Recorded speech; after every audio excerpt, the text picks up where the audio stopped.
increíble. Bueno, así que sin más, le doy pase a nuestro querido ponente que ya está presente y está con nosotros, nos está acompañando justo muy alegre, muy contento, porque ¿quién no está feliz el día de hoy? Así es. Así Buenas es. noches, padre. Muchas gracias, Ridney. Sí, es un gusto estar con ustedes. Es muy bonito, ¿no? Tener estos espacios para formarnos, encontrarnos, motivarnos sobre todo en estos tiempos. Y además con un tema tan interesante de esta Semana Social y que para mí además es uno de mis temas preferidos. Así que he preparado algo para compartir, pequeño PowerPoint, que siempre ayuda, ¿no? Para que no se aburran mucho. Bueno, he titulado esta exposición, de acuerdo a lo que se me pidió, la política al servicio del bien común. Y obviamente voy a basarme en la encíclica Fratelli Tutti, que ya es bastante conocida para todos nosotros. En el primer capítulo, ustedes creo ya saben ya bastante bien, que en el primer capítulo el Papa habla de una serie de dificultades que existen en el mundo actual para vivir en toda su plenitud la fraternidad universal y la amistad social. Y claro, él se ocupa de varias dificultades. Aquí no vamos a decir todas, por supuesto, pero me parecía que esta era oportuna para empezar el tema de esta noche. En el número 15 escribe el Papa Francisco. Hoy en muchos países se utiliza el mecanismo político, ojo, mecanismo político, de exasperar, exacerbar y polarizar.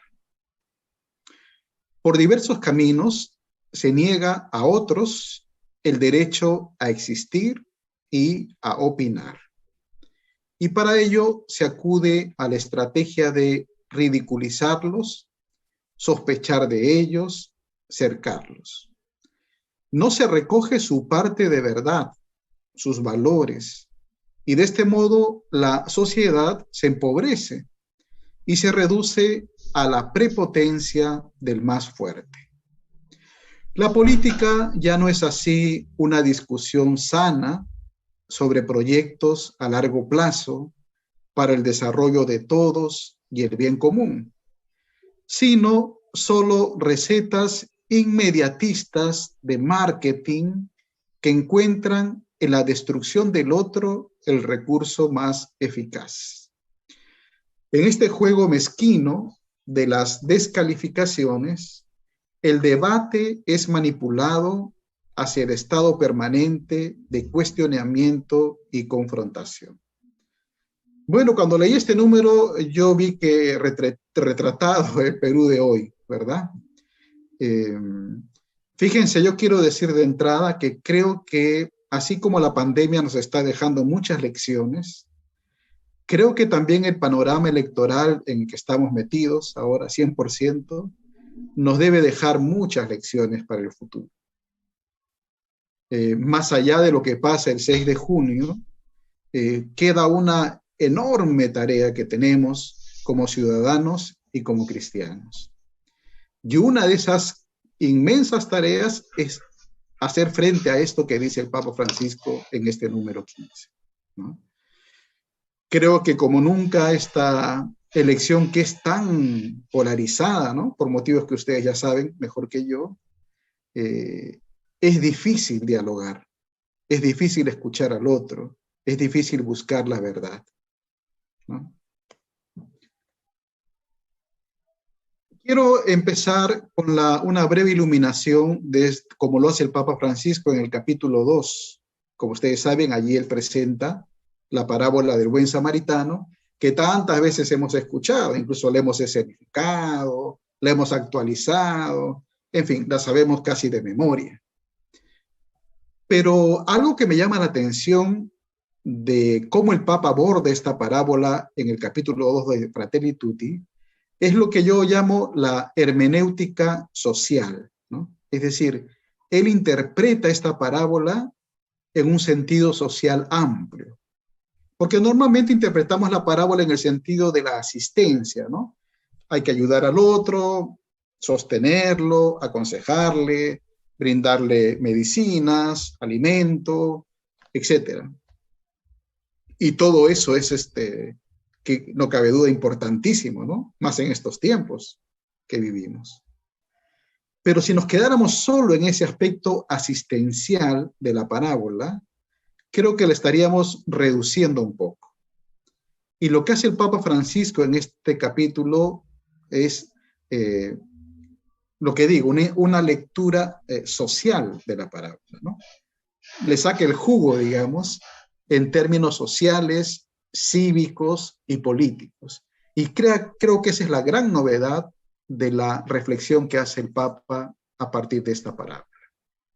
Veamos solo tres párrafos, digamos, muy breves, pero que a mí me llamaron mucho la atención y que pueden iluminar, repito, lo que luego voy a decir sobre la política ya explícitamente. Una primera idea, en el número 64, el Papa dice que leyendo la parábola del buen samaritano, nos hace falta reconocer la tentación que nos circunda de desentendernos de los demás, especialmente de los más débiles. Claro que con esta primera tentación, digamos, es desentendernos de los demás. Fíjense, ¿no? Cómo se toma la tentación aquí. Por eso decía, es otro tipo de lectura que hace el Papa de la parábola, ¿no? La tentación más importante hoy en este contexto es desentendernos de los demás, sobre todo de los que son más débiles, de los que no cuentan, de los frágiles.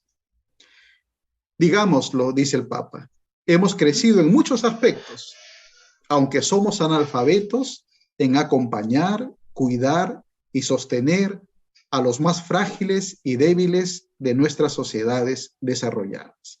El Papa no niega que hemos crecido en muchos aspectos, ¿no? Científicos, tecnológicos, tenemos una vacuna en tiempo récord, ¿verdad?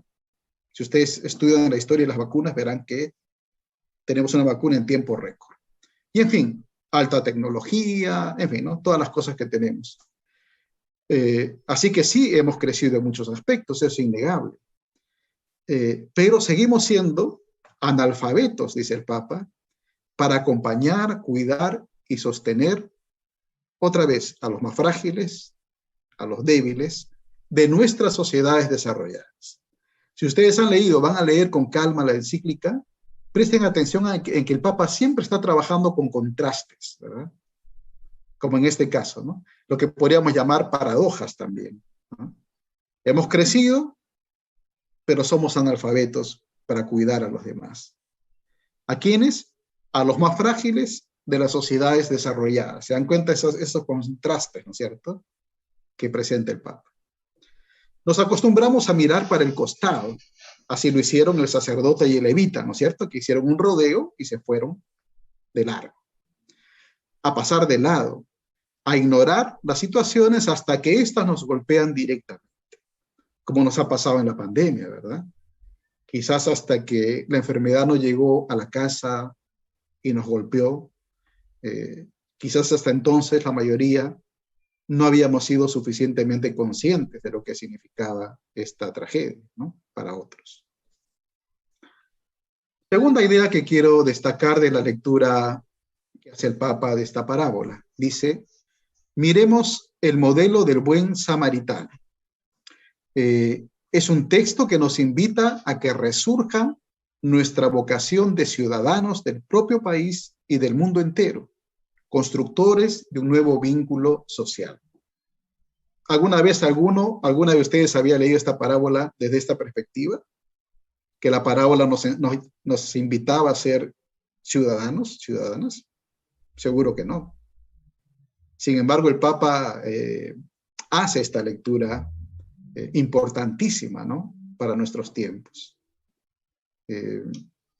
Y ciudadanos, ciudadanas, ojo, no solo del propio país, sino del mundo entero, ¿no? La ciudadanía global o la ciudadanía planetaria, ¿no? tan importante. En este tiempo de pandemia nos hemos dado cuenta que no hay duda de que somos interdependientes, ¿verdad? Y lo que pasa en Wuhan afecta al Perú, por ejemplo, ¿no? Y otros ejemplos podríamos poner. Y entonces estamos llamados a esa ciudadanía nacional y universal, siendo constructores de un nuevo vínculo social. Necesitamos urgentemente nuevos vínculos sociales. Y nosotros los cristianos tenemos la inspiración para hacerlo. Dice el Papa, es un llamado siempre nuevo. Es un llamado viejo, pero siempre nuevo. Aunque está escrito como ley fundamental de nuestro ser, que la sociedad se encamine a la prosecución del bien común y a partir de esta finalidad reconstruya una y otra vez su orden político y social, su tejido de relaciones, su proyecto humano. Es decir, no solamente a ejercer ciudadanía, sino a construir, ¿no?, un proyecto para todos. Y la tercera idea de esta parábola, ustedes después pueden leer todo el capítulo, por supuesto, y aprovecharlo, ¿no? Dice, esta parábola es un ícono iluminador, ¿no? Bonito eso, ¿no? La parábola del buen samaritano como un ícono del que se desprende una luz, ¿no?, para nuestras vidas. Capaz de poner de manifiesto la opción de fondo que necesitamos tomar para reconstruir este mundo que nos duele.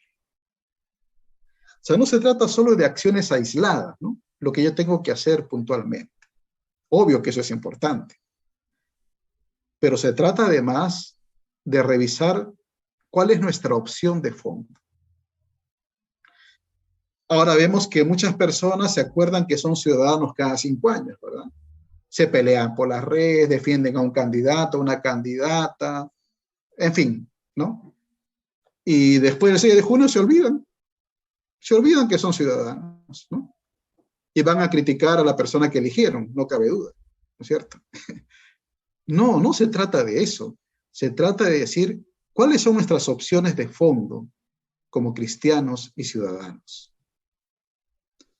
Ante tanto dolor, dice el Papa, ante tanta herida, la única salida es ser como el buen samaritano. Toda otra opción termina o bien al lado de los salteadores o bien al lado de los que pasan de largo, sin compadecerse del dolor del hombre herido en el camino. Claro, o sea, la opción de fondo en realidad es ser como el buen samaritano, detenernos, curar las heridas, reconstruir las relaciones, los vínculos, ¿no? El futuro finalmente para las personas. Ahora sí quiero entrar, bueno, ya estoy, pero quiero decir ahora pasar al tema central de la política. En realidad, las enseñanzas de la Fratelli Tutti en torno a la política están centradas en el capítulo 5, ¿no es cierto?, sobre la mejor política. Y allí empezando nomás dice el Papa que hace falta la mejor política puesta al servicio del verdadero bien común. Este es como un programa, ¿verdad?, puesto así como en una sola frase breve, pero muy potente, ¿no? Y que después el Papa la va a desplegar, ¿no?, en buena parte de la encíclica. Nos hace falta la mejor política, no cualquier política, la mejor. ¿Y qué la hace mejor? Cuando está puesta al servicio del verdadero bien común, ¿no? Vamos a ver un poquito en qué consiste eso según el Papa.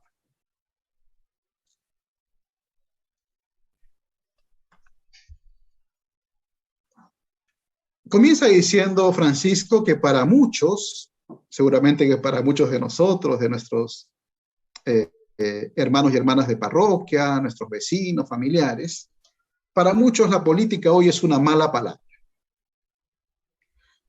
Y no se puede ignorar que detrás de este hecho están a menudo los errores, la corrupción, la ineficiencia de algunos políticos. Es decir, el Papa dice, en el fondo la política está desprestigiada. Claro, qué duda cabe, ¿no? Y el Papa dice, y hay razones para que la política y los políticos, diríamos, estén desprestigiados.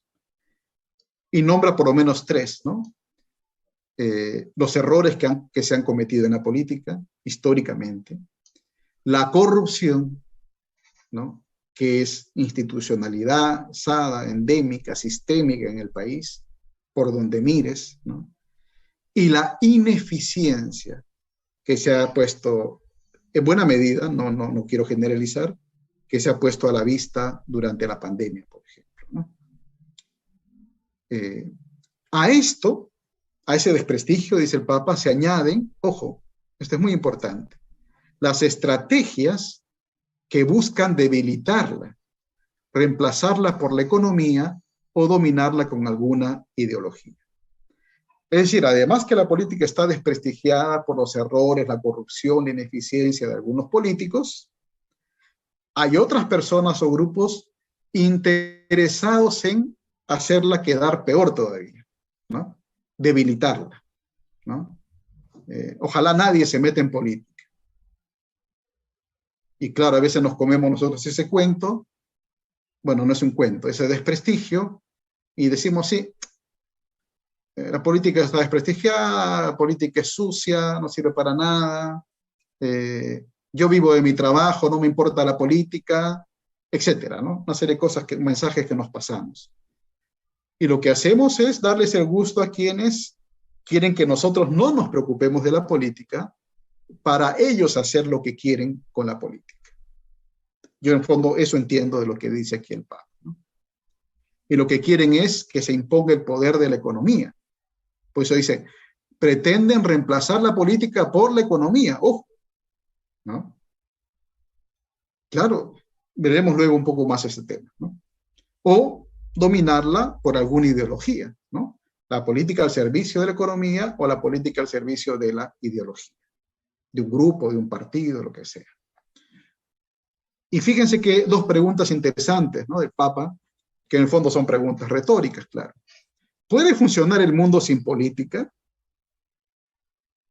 ¿Puede haber un camino eficaz hacia la fraternidad universal y la paz social sin una buena política? Bueno, es obvio que no.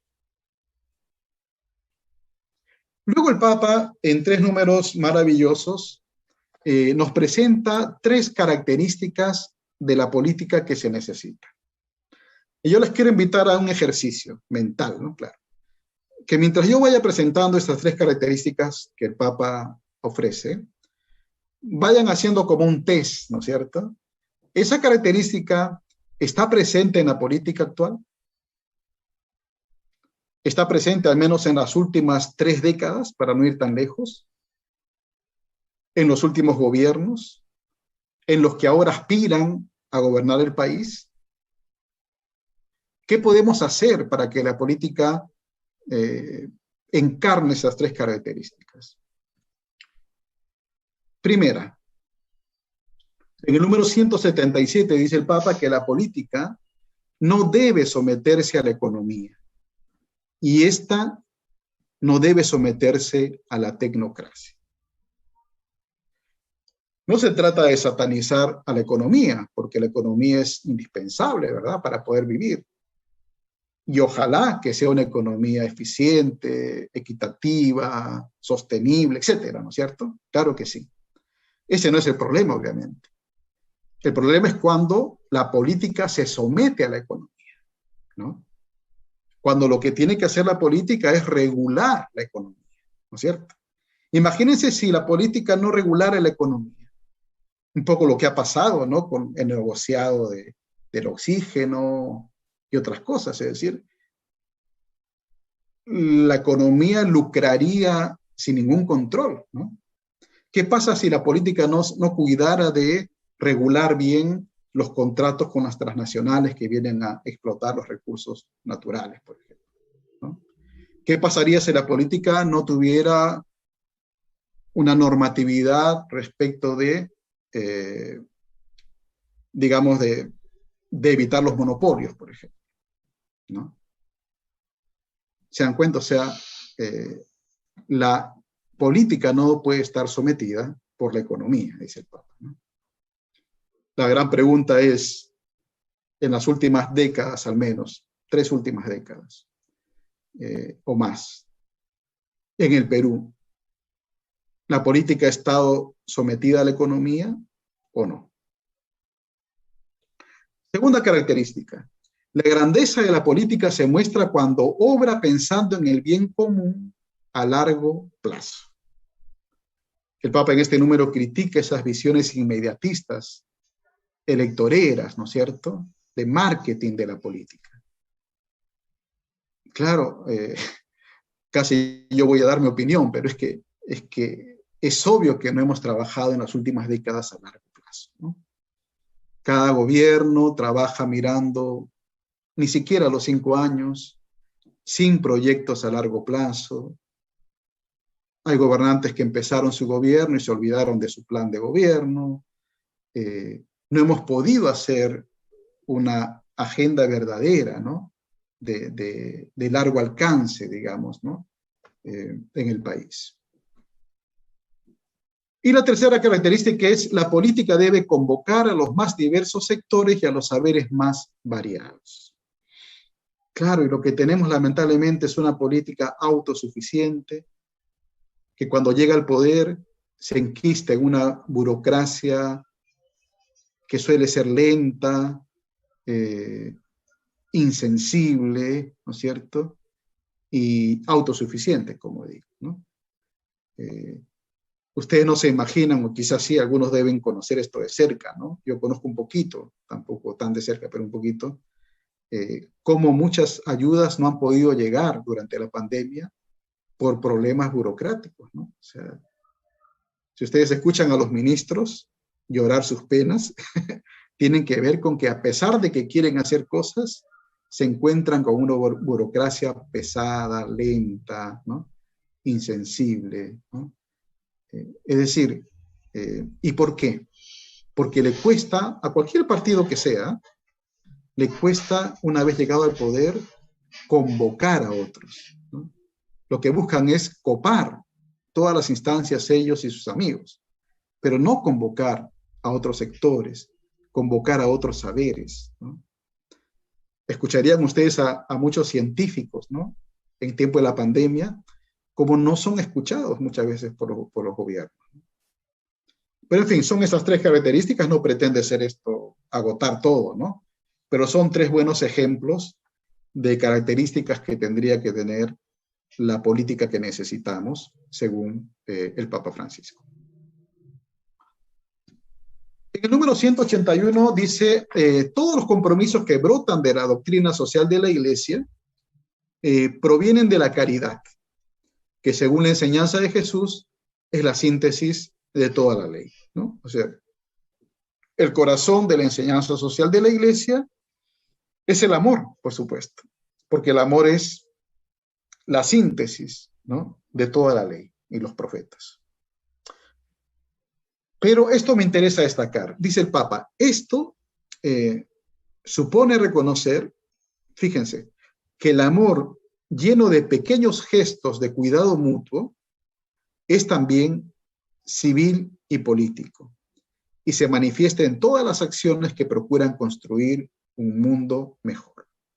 Otra vez, así como en la parábola del buen samaritano, el Papa nos ayuda aquí y en toda la encíclica a ampliar nuestro horizonte, ¿no?, y a no reducir la caridad o el amor, ¿no?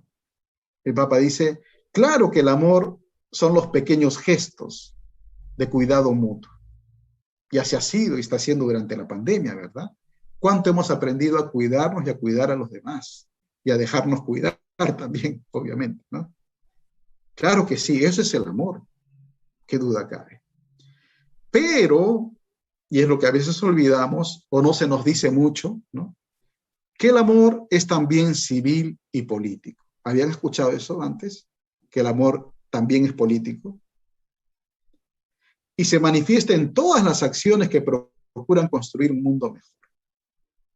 Por esa razón, dice el Papa, el amor no solo se expresa en relaciones íntimas y cercanas, las de todos los días, con nuestros seres queridos, nuestros amigos, obvio, ¿no?, sino también en las macro relaciones, como las relaciones sociales, económicas y políticas. Fíjense qué enorme desafío, ¿no? ¿Cuántas veces hace poco yo he escuchado a alguien, no voy a decir quién, por supuesto, hablar sobre el amor cristiano, ¿no? En tiempos de pandemia. Y todo muy bien, pero el ponente nunca, y ya Fratelli tú te había salido, nunca habló de la dimensión política del amor, ¿no? Entonces, si olvidamos esto, podemos haber hecho mucho bien durante la pandemia, ayudando a la gente, pero caeremos en un nuevo existencialismo, ¿no? Olvidando esta dimensión cívica, social y política del amor y de nuestra vida cristiana.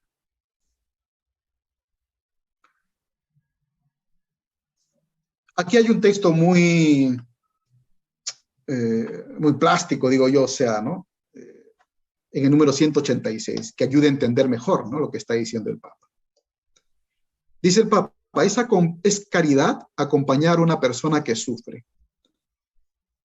Y también es caridad todo lo que se realiza, aún sin tener contacto directo con esa persona, para modificar las condiciones sociales que provocan su sufrimiento. ¿Se dan cuenta? O sea, tú practicas el amor tanto cuando vas a consolar a una persona que sufre, la visitas, le haces una llamadita, ¿no? Claro, esa es una expresión del amor, ¿no?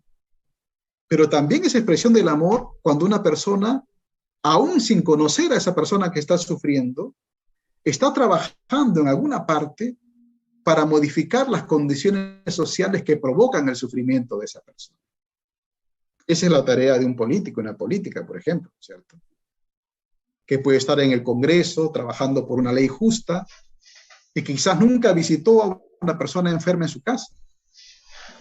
Pero lo que está haciendo desde el Congreso por promover una ley de la salud pública, por ejemplo, más justa y equitativa, de esa manera también está ejerciendo la caridad, si lo hace bien, por supuesto, ¿no? Si alguien ayuda a un anciano a cruzar un río, y eso es exquisita caridad, el político le construye un puente y eso también es caridad. ¿Se dan cuenta? Tú haces caridad cuando ayudas a un anciano a cruzar el río, ¿no? Hasta de repente lo cargas, ¿no? Muy hermoso. Pero también está haciendo caridad el político, el gobernador, el alcalde, quien sea, que está haciendo trámites en Lima para construir un puente para ese pueblo. ¿Se dan cuenta? También está haciendo caridad. Si alguien ayuda a otro con comida, ¿cuánto lo hemos hecho, ¿no?, en este tiempo de pandemia?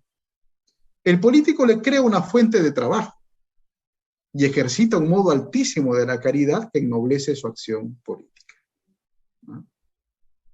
Claro, algunos dicen, no le des el pescado, enséñale a pescar. Bueno, es que a veces las dos cosas son necesarias, ¿verdad? Hay que llevar la ayuda urgente a las personas que necesitan. Alguien que necesita hoy día medicina, alimentos, una ayuda, no le puede decir, espérate que voy a hacer el cambio social y después vas a tener lo que necesitas. No, tengo que hacer hoy la ayuda concreta. Pero al mismo tiempo tenemos que trabajar también a nivel político, ¿verdad? A nivel de cambio social, de creación de nuevas condiciones para todos. Luego, en el 187, el Papa dice algo también muy profundo, bueno, como todo, ¿no? Dice que esta caridad, así como le hemos explicado, ¿no es cierto? Este amor que es cercano y que es cívico, este amor que es cuidado y que es político, este amor así en ese sentido tan amplio, es corazón del espíritu de la política, es siempre un amor preferencial por los últimos, que está detrás de todas las acciones que se realicen a su favor.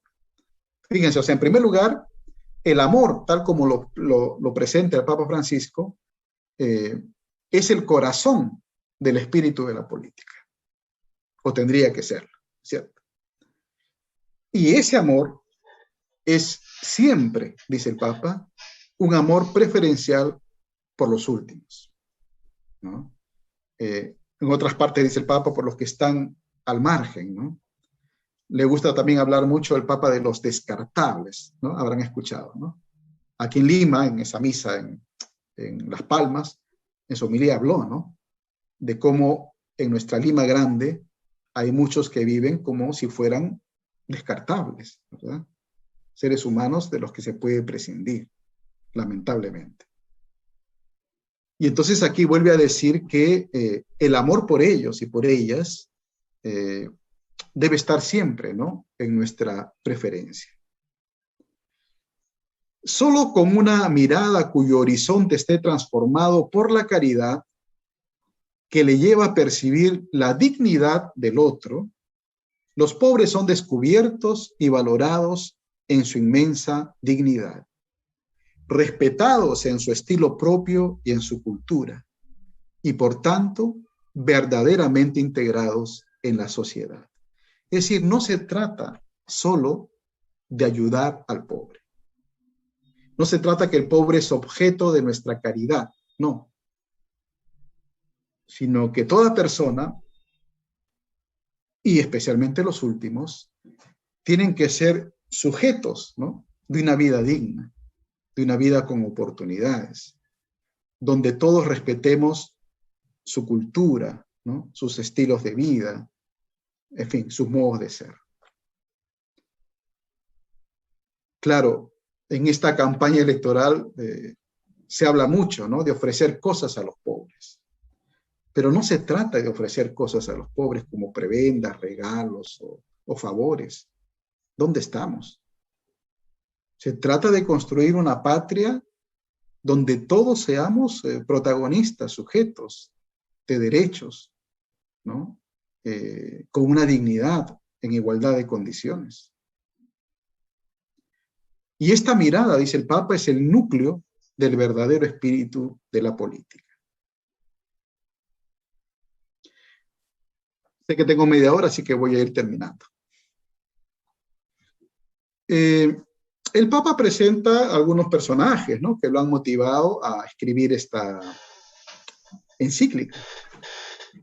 Y hacia el final, ya me he ido al último número de la encíclica, él vuelve sobre la figura de Carlos de Foucault, ¿no?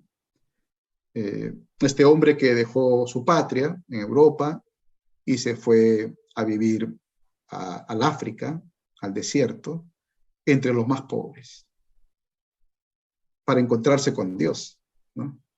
Y dice Francisco algo muy, muy precioso, ¿no?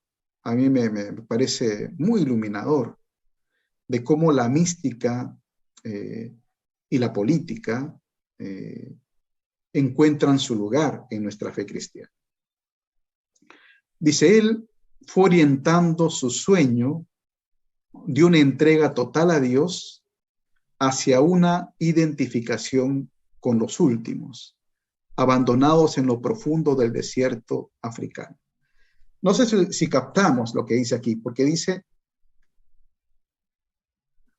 que Carlos de Foucault tenía el sueño de entregarse totalmente a Dios, ¿no? Es decir, había un deseo místico, ¿no?, de ser solo para Dios, ¿no? Y esa fue la pasión, ¿no?, de su vida. Pero dice aquí el Papa que este hombre fue orientando, se encuentra un proceso, ¿no?, ese sueño de entregarse totalmente a Dios, ¿hacia qué? Hacia una identificación con los últimos, con los que estaban allí abandonados en el desierto africano. En ese contexto, expresaba sus deseos de sentir a cualquier ser humano como un hermano. Se encuentra este amor universal, ¿verdad?, de encontrar a Dios en los pobres, en los olvidados, en los descartables, diría Francisco. Y al vivir esa experiencia, dejar crecer este deseo de ser hermano de todos y de todas, ¿no? Y pedía a un amigo, ruega a Dios para que yo sea realmente el hermano de todos.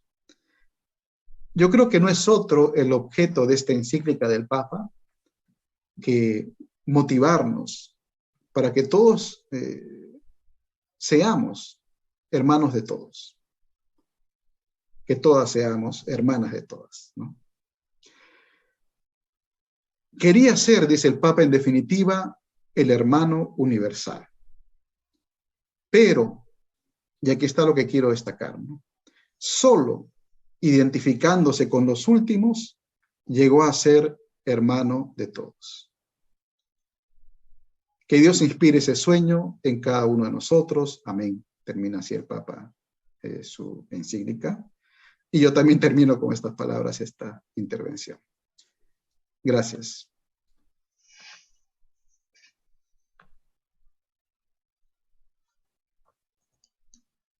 Bueno, hermanos, buenas noches. Agradecer la ponencia del padre Raúl. Ahora vamos a pasar al espacio de preguntas. Pueden formularlos aquí en nuestra caja de chat. Ahí pueden poner las preguntas que desean que el padre pueda responder. Y también a aquellas personas que desean encender su micrófono, nos piden con la manito alzada para poder activar el micrófono en un espacio no mayor de 1 minuto para que pueda formular su pregunta. Así que pueden escribir ahí sus preguntas para nuestro ponente o levantar la mano para concederle la palabra para que formule su pregunta. Si por allá tenemos alguna pregunta. ¿Alguien desea formular alguna pregunta, hermanos?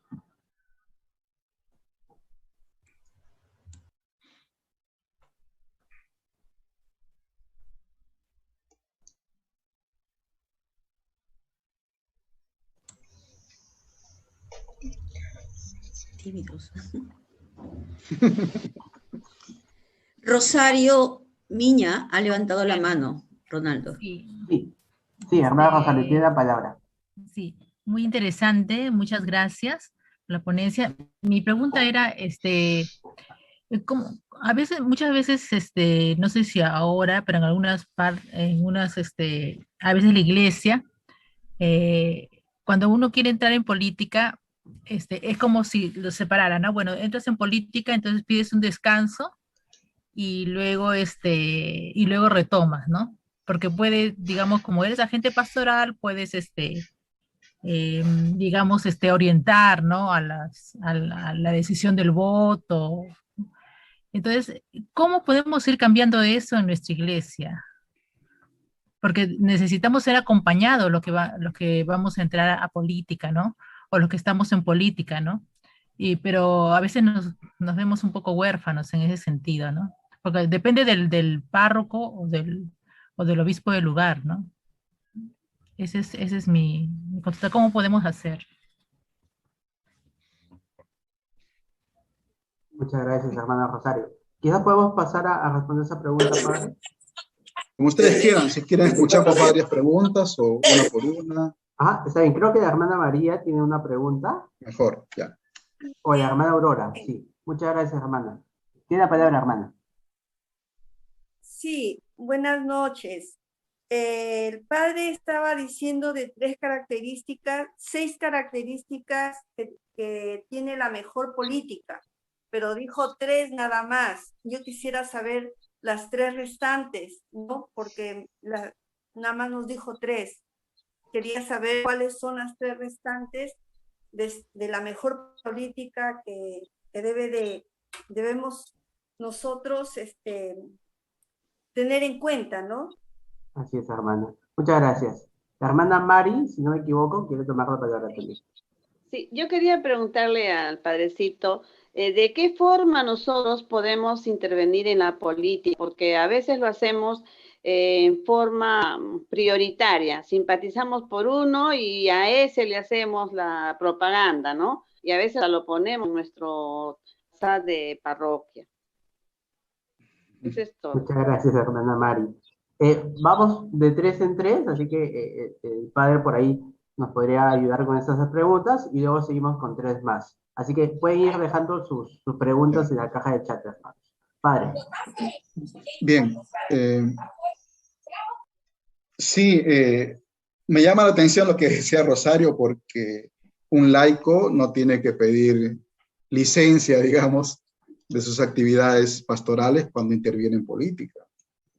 Nada que ver, o sea, es lo normal, digamos, ¿no?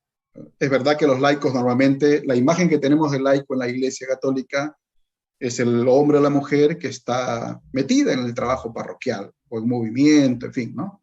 De catequesis, pastoral social, etcétera. Es verdad. Pero es una imagen reducida para mi gusto, ¿no? ¿Ya? Puramente intraeclesial, digamos. Pero en realidad el laico, además de eso que he dicho, y que está muy bien, por supuesto, está llamado a participar activamente en la política, ¿no? No tiene que pedir permiso, al contrario, ¿no? Dios quisiera que todos ustedes participaran en política, ¿no? Sería una maravilla, ¿no? Seguramente la política sería mejor, ¿no es cierto? De eso se trata, ¿no?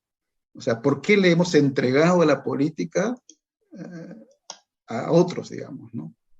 Y nosotros, en nombre de un purismo religioso, nos abstenemos de la política. ¿Dónde está escrito eso? ¿Quién dice eso? Ni siquiera los curas. También los sacerdotes somos ciudadanos, tenemos derecho a pronunciarnos. Es verdad que no tenemos que tomar posición por un candidato u otro, obviamente, pero sí tenemos todo el derecho de hablar de política y de expresarnos, ¿no? Así que yo diría que no, al contrario, los obispos, los párrocos, en fin, quien sea, tendrían que promover más bien que su gente participe en política, ¿no? En un sentido amplio, en la política, ¿no? Como la búsqueda del bien común, pero también en un sentido particular, ¿no? O sea, en cualquier partido político, ¿cierto? O sea, yo no encuentro dificultades que haya un laico comprometido en, no sé, no voy a decir nombre de partidos para no entrar en discusiones, pero en tal partido y en tal otro. Sí, no hay ningún problema. No hay ningún problema, ¿no? Creo yo. Aurora, sí, lo siento, yo creo que me expresé mal, ¿no? Son 3 características, no sé por qué dije 6. ¿Ya? Son 3 las que él presenta. En realidad, si uno lee el capítulo de la mejor política, se van a encontrar otras características, ¿no es cierto? Uno podría hacer su listita leyendo el capítulo.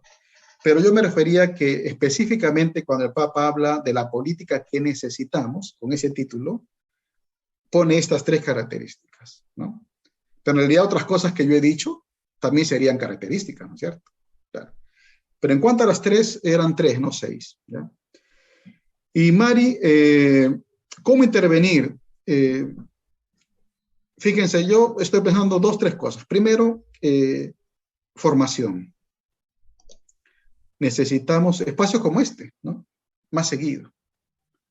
Yo sé que ustedes hacen cada año la Semana Social, los felicito, pero créanme que son una de las poquísimas diócesis que hacen, zonas de las diócesis que hacen eso. ¿Ya? O sea, busquen ustedes cuántas diócesis hacen todos los años semanas sociales. Se cuentan con los dedos de la mano, ¿no? Busquen ustedes parroquias donde se hacen eventos de formación en doctrina social de la Iglesia, en formación ciudadana, en formación política. Poquísimos, ¿no? Y después pasa lo que está pasando ahora, ¿no? Que católicos y católicas en redes se pelean, y a veces, discúlpenme la palabra, tontamente, ¿no? Citando una cita de un papa, citando el evangelio, que, por favor, o sea, por eso les decía que estas elecciones no solamente están demostrando la precariedad de formación ciudadana a nivel del país, sino también dentro de nuestra iglesia. Y yo lo digo así con todas sus letras, ¿no? Tenemos un déficit de formación en ciudadanía en nuestra iglesia católica, ¿no? Y así que un primer paso tendría que ser ese, ¿no? Después del 6, ¿saben qué? Los problemas van a empezar después del 6 de junio, no ahora. El sábado pasado escuchaba a una joven politóloga, muy interesante, y con esto voy a ir terminando, que dijo lo siguiente, y me quedó muy grabado. El gran desafío que tenemos no es quién va a ser el presidente o la presidenta del Bicentenario. El gran desafío que tenemos es cuál va a ser la ciudadanía del Bicentenario, ¿no? Y otra forma de participar, obviamente, es comprometernos en todas las organizaciones sociales, barriales, vecinales, tenemos una crisis inmensa.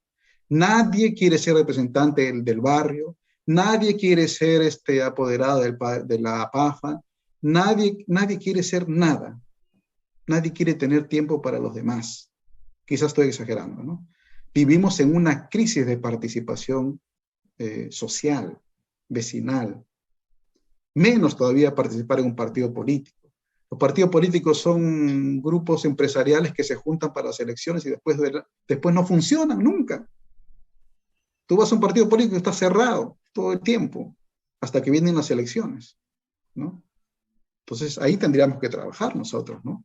Empezar por comprometernos en cualquier organización social en la que creamos y nos pida, ¿no?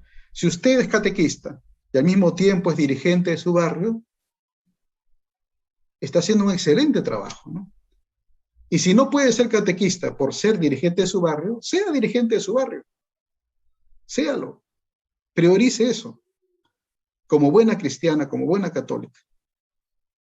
Yo le aseguro, estoy exagerando, pero así soy yo, ¿no? Seguramente que allí va a ser mucho más bien, ¿no?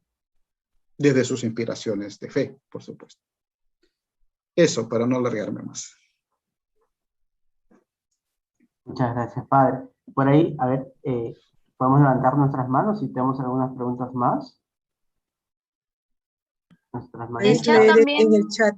Ujú. A ver, aquí nos dice Mercedes Venegas, nos dice: la pastoral de salud social es una de las formas de la mejor política, ya que es un buen servicio. Yolanda Huarcaya nos dice, bueno, ella está tomando su asistencia. Sí, esa es la pregunta del chat. No sé si por aquí alguno de los hermanos quisiera hacer alguna pregunta, formular alguna pregunta. Hay una pregunta más en el chat que dice: ¿por qué le es tan difícil al laico metido en política preservar sus valores de cristiano? Y como menciona la exhortación apostólica, ahí la menciona en el chat. ¿Por qué le es mantener sus valores cristianos cuando está en política? Y yo también quería preguntar algo, si me permite. Sí, hermano. Comentaba al inicio, padre Raúl, cómo Papa Francisco menciona este riesgo o esta intención, ¿no?, de algunos sectores políticos de polarizar las situaciones, las posiciones, ¿no?, para asustar, crear toda esta situación tan difícil que estamos viviendo, ¿no? Me asusta que queden tantos días y qué más va a pasar en lo que estamos viviendo ahora, como esta polarización se pone cada vez más difícil, más compleja, y cómo entramos ahí, cuál es nuestro rol como católicos, como creyentes, como personas de fe, cuál es nuestro rol frente a todas estas cosas que escuchamos que atentan contra la dignidad de muchas personas, ¿no? Hasta escuchar que, por ejemplo, el pobre está esperando que le regalen todo y que mejor que se ponga a trabajar, pues, ¿no? Porque es pobre, porque es ocioso, que a mí me parece súper ofensivo, ¿no? Nada más. Sí, ya tengo tres, ¿no? Claro, Mercedes nos hablaba de la pastoral de la salud social. Claro, eso es búsqueda de bien común, ¿cierto? Llegar a tantas personas que necesitan. Durante esta pandemia se despliega toda una diaconía social, ¿no?, que es una expresión también política, porque estamos así construyendo, ¿no?, una sociedad mejor, asistiendo a los que más necesitan. Pero al mismo tiempo creo que, seguramente que es el caso, no conozco, pero diría que tenemos que también pensar que nuestra pastoral social, carcelaria, de salud, la que fuera, cada vez tenga más connotación política. ¿En qué sentido?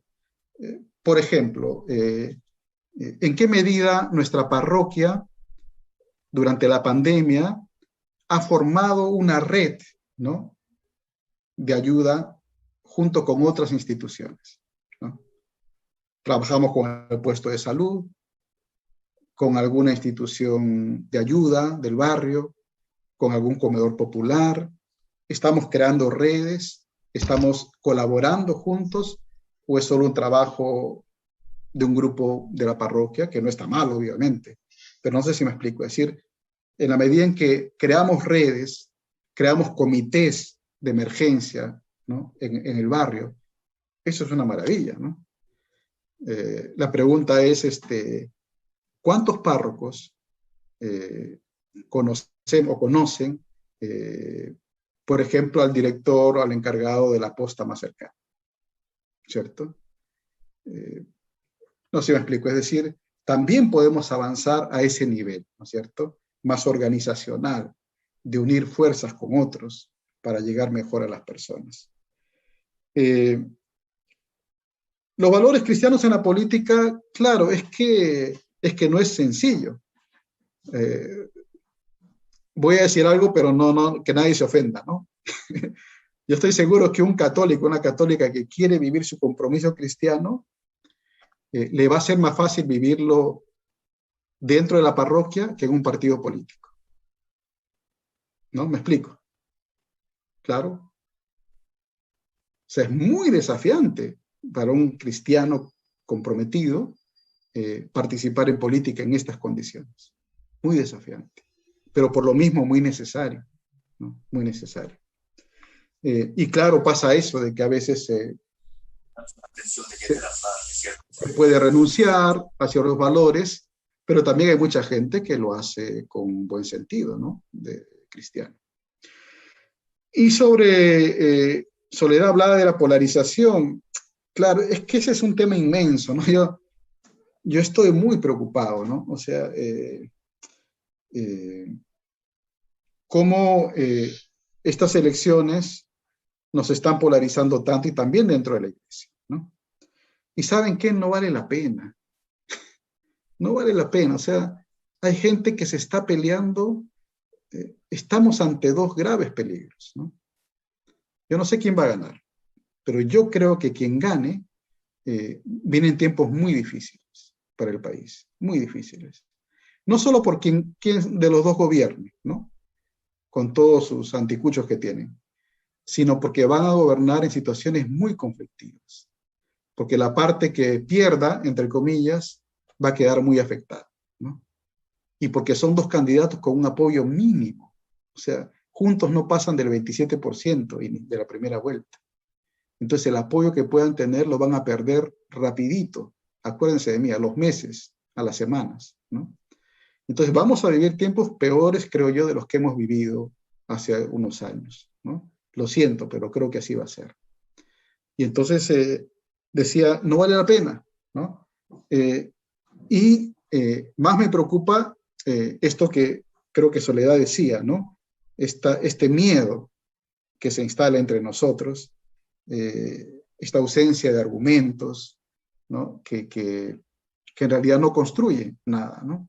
Por eso, insisto, creo que estamos ante un desafío grande de ciudadanía, empezando por nosotros, ¿cierto? Porque decía Soledad, ¿qué podemos hacer? Una de las primeras cosas que podemos hacer es nosotros ser buenos ciudadanos. Aprender a convivir a partir de las diferencias. Aprender a dejar estos fanatismos, estos fundamentalismos, estos sectarismos, y buscar juntos lo que nos hace bien a todos, ¿no? O sea, eso es para mí lo más importante, ¿no? Muchas gracias, padre. Aprovechando un poquito que nos queda un poco de tiempo, le comento las preguntas que está aquí en el chat de manera rápida para que usted las pueda resolver. Nos pregunta Elsa Zabaleta, que ella nos menciona que encuentra mucha desidia en la ciudadanía, ¿no? Y se pregunta por qué actuamos así. Yolanda hace mención que si los sacerdotes pueden participar en política. El hermano Daniel Mauri hace un comentario una pregunta, ¿por qué sería tan perjudicial que la economía tome lugar en la política? María Almeida hace un comentario que ya existen experiencias comunitarias, redes comunitarias en la experiencia práctica, nos menciona, y Sandra Avellaneda nos hace un comentario sobre el tema que comentaba de esta crisis de legitimidad en los partidos, ¿no? De esta poca institución en cada uno de los partidos, ¿no? Y ella cree que es uno de los problemas que puede ocasionar todo lo que estamos viviendo, ¿no? Así que a partir de ello, padre, quizás ya en las últimas reflexiones en este espacio de preguntas. Son preguntas muy interesantes y complicadas de responder en poco tiempo, pero haré un esfuerzo. Sí, la apatía, este desánimo de la participación política en realidad no es un problema solo de nosotros en la iglesia, ¿no? No voy a extenderme, pero el mundo cambió hacia los fines de los años 80, el siglo pasado, y nuestro país, con la década fujimorista, vivió por diversas razones una descomposición de la organización social, de la participación política, ¿no? Y eso afectó profundamente a la iglesia también, ¿no? Yo creo, y lo digo así porque lo podemos discutir, claro, ¿no? Yo creo realmente que a partir de los años 90 y un poco después, en nuestra Iglesia Católica Peruana, hemos descuidado mucho la dimensión social de la evangelización. Mucho, mucho. Y hoy pagamos las consecuencias, ¿no? Así que creo que no es un problema solo de la crisis de los partidos políticos, también, pero creo que la crisis es más grande, ¿no? De una crisis que empieza mucho más atrás y esto lo enlazo con una pregunta que vino después, por el predominio de una visión economicista de la vida y de la política. O sea, la lógica de la economía ha invadido todas las esferas de nuestra vida y eso no puede ser. La economía tiene una lógica que sirve para la economía, pero que no puede invadir otros ámbitos de la vida, ¿no es cierto? Entonces, cuando la economía hace primar sus intereses en la política, lo que tenemos es lo que hemos vivido en el país.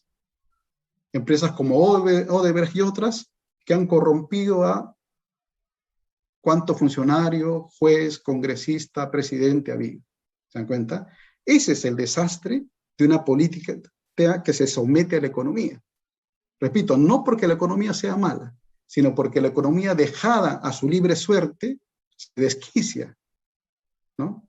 Y entonces la lógica económica se mete a otras esferas de la vida. La política, la religión. ¿Ustedes acaso no saben que hay varias iglesias que son un negocio? No otra cosa que un negocio, ¿no? Entonces, ese es el problema de que la economía invada todas las esferas de la vida, ¿no? Lo de sacerdote en política depende de qué se entiende por política, ¿no? O sea, yo estoy convencidísimo que un sacerdote debe meterse en política, claro que sí. Si el Papa Francisco lo acaba de decir, lo acabo de decir yo también, ¿no? Eso no lo dice Francisco solo para los laicos, lo dice para todos los cristianos, ¿no es cierto? El punto crítico es cuando un sacerdote comienza a tomar partido, ¿no? Por este grupo, por el otro, por este candidato, por el otro. Claro, ahí ya entramos en un terreno más difícil porque como pastores, entonces dejamos de ser imparciales, hay gente que se empieza a resentir, ¿no? Yo a veces comento estas cosas porque yo soy un animal político, ¿no? Entonces comento mis cosas y hay gente que no me entiende, ¿no? O sea, si tú criticas algo de Keiko Fujimori, hasta me han terruqueado en mi face, ¿no? O sea, yo digo, ¿qué le pasa a la gente, no? Y si uno critica, por ejemplo, la improvisación de Castillo, el padrecito tiene su corazón naranja, ¿no? O sea, realmente. Ahora es verdad que algunos sacerdotes y obispos han empezado a salir estas semanas al frente, ya casi a decir que voten por Keiko Fujimori. Eso también es verdad, ¿no? Porque darle tanto al tema de que no hay que votar por el comunismo, en el fondo es otra cosa que pedir que voten por Fujimori, dejémonos de cosas, ¿no? Cosa con la que yo no estoy de acuerdo, la verdad, pero respeto, ¿no? Pero si uno hiciera lo contrario, cualquier sacerdote hiciera lo contrario, le caerían encima, ¿no? Pero ahora estamos escuchando a algún obispo y más de un sacerdote públicamente decir cosas casi conminando a los católicos, lo cual es una manipulación de la conciencia de las personas, a que voten o no voten por tal candidato. Eso no se puede hacer. Y encima desde el púlpito, vestidos de sacerdotes, o sea, por favor, o sea, hemos llegado a ese nivel en la iglesia, ¿no? Entonces tú dices, ¿qué estamos defendiendo? Yo no digo que sea mala intención de estos padrecitos, ¿no? Yo creo que simplemente es desubicación y un nivel de ignorancia en ciertos casos, ¿no? Pero, es decir, no podemos manipular la conciencia de los fieles. Los fieles no son niños que tú tienes que decirle, vota por este, no votes por el otro. La conferencia episcopal ha dado unos criterios, listo. Como ellos mismos dicen, los obispos ofrecemos una reflexión. No como un sacerdote ha dicho, ¿no? Que el que vota por el comunismo está excomulgado. En principio, ¿qué significa votar por el comunismo? ¿Está insinuando que quien vota por Castillo está votando por comunismo? Y encima que está excomulgado. ¿De dónde saca esa idea este sacerdote? O sea, por Dios, o sea, está perdido, ¿no? Sin embargo, hay gente que retuitea y reenvía eso. Y entonces, esa es la pobreza a la que hemos llegado, amigos y amigas, por esto que yo llamo el déficit de formación ciudadana en nuestra iglesia, empezando por algunos pastores, ¿no? Es mi opinión personal, por supuesto, ¿no? Muchas gracias, padre Raúl. Queremos agradecerle de parte de esta Semana Social, los organizadores de la Semana Social, por acompañarnos en este segundo día y por darnos esta ponencia, creo, tan importante, sobre todo quizás a la luz de la juventud de aquellos moderadores que hemos participado hoy día. Creo que nos alimenta el alma, nos alimenta el conocimiento para, como mencionaba una hermana, pues no son tiempos difíciles para nosotros y para nuestra fe, así que creo que espacios como estos y gracias a usted ayuda demasiado a cada uno de nosotros los fieles. Así que muchas gracias de nuevo, Padre Raúl. Y a ustedes por la invitación. Gracias. Muchas gracias. Y bueno, hermanos, aún no terminamos el día. Vamos a seguir con un pequeño videíto que nos va a ayudar a conceptualizar todo lo que hemos visto ahora. Es un video un poquito de reflexión para que consolide todas las ideas. Así que veamos.